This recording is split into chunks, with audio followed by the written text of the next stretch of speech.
Remember guys, there's always fitness people on the internet promising that one weird trick that will make you gain 20 pounds of muscle. Well, this is that one weird trick that will allow you to...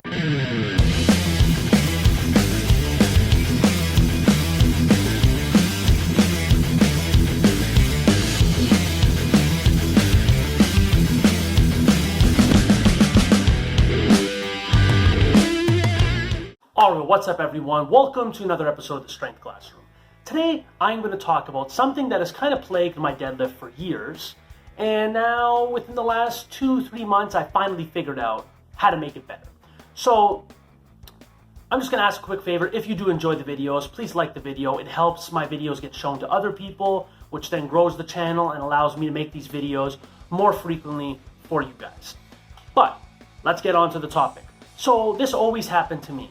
It always held my deadlift back. If I ever got to a point in the lift where it started getting challenging and I had to do it for reps, I would then have to let out all my air at the bottom. I would completely deflate.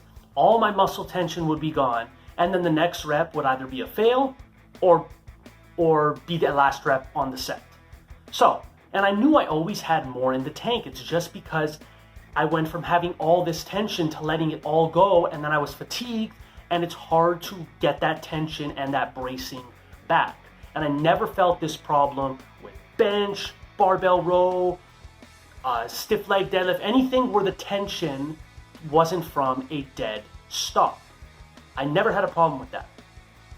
So I finally figured out how to make this better.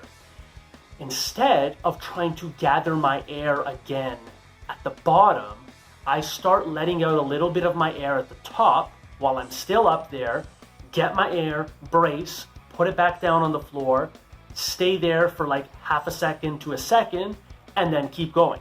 And I've noticed this has allowed my deadlift sets for reps be a lot better, which then built my strength, and now I find my 1 rep max is growing due to the fact that I can do more 3 to 5 reps and get the more challenging reps of the sets in, as opposed to always cutting myself short.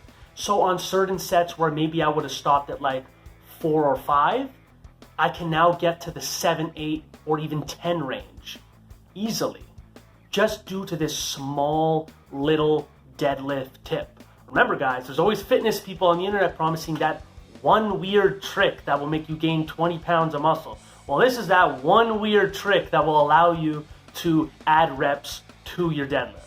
So it's nothing groundbreaking. It's just, instead of trying to gather your air and brace again at the bottom, try doing it at the top. If you're someone like me that would struggle with doing deadlifts for reps. So throughout this video, I've been showing examples of this where I used to just basically die and then be done with it. And that's why my deadlift was being held back so long. So if this happens to you, try bracing at the top, not at the bottom. Look at that, thumbs up, thumbs down. So if you like this video, please click that like button, subscribe to my channel if you haven't already, share the videos with your friends if you think they'll like them as well. If you have a question for me, drop them in the comments, and class is dismissed, mother...